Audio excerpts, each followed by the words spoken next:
Ninakusalimu katika jina la Bwana wetu Yesu Kristo.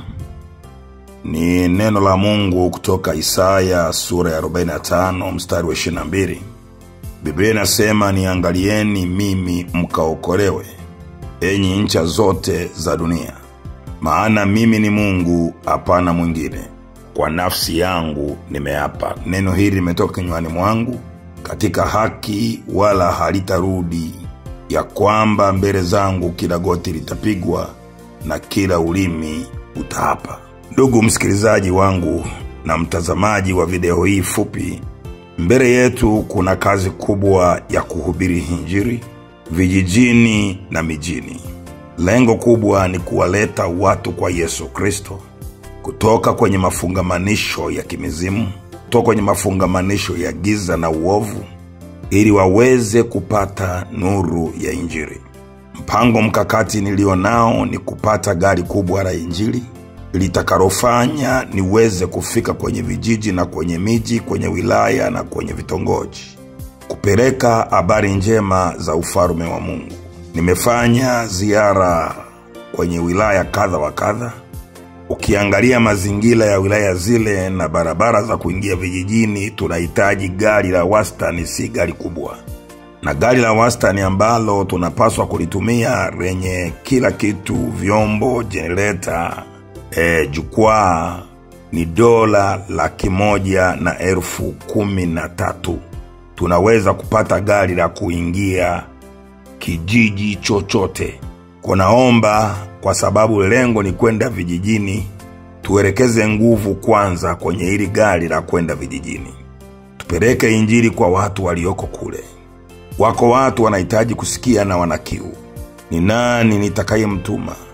Isaya anaambiwa, ni nani atakaye kwenda kwa ajili yetu? Ni nani nitakayemtuma aende kwa watu wangu? Mimi nimemwambia Baba, nitume mimi, nitume mimi. Kwa sababu nimekubali kutoka mjini kwenda vijijini. Mwaka huu 2025 nafanya survey ya kuangalia wilaya kwa wilaya. Nimetembelea wilaya ya Mreba, nimetembelea wilaya ya Rurenge, nimetembelea Magu. Naendelea na ziara kwa ajili ya kuweka mikakati ya kuhubiri Injili vijijini. Unaweza ukaona mazingira ya kijiji yalivyo. Tunahitaji kufika kwenye maeneo hayo kufanya kazi ya Mungu.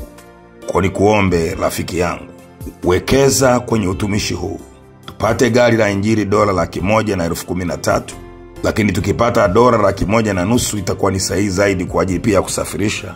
Lakini all in all, tunahitaji kupata gari la Injili. Mungu azikumbuke sadaka zako. Mungu azitakabali dhabihu zako. Mungu akujalie haja ya moyo wako. Unapowekeza kwa Mungu kuna faida. Katika Biblia inasema katika Ayubu 42, anasema mstari wa 5, Mungu nilikuwa nimekusikia kwa masikio, lakini sasa Bwana na kuona kwa macho. Tunataka watu wamuone Yesu akitenda miujiza na ishara mbele yao. Warealize kwamba Mungu yupo na anatenda kazi. Ni nani aliyetangulia kunipa ili nimlipe?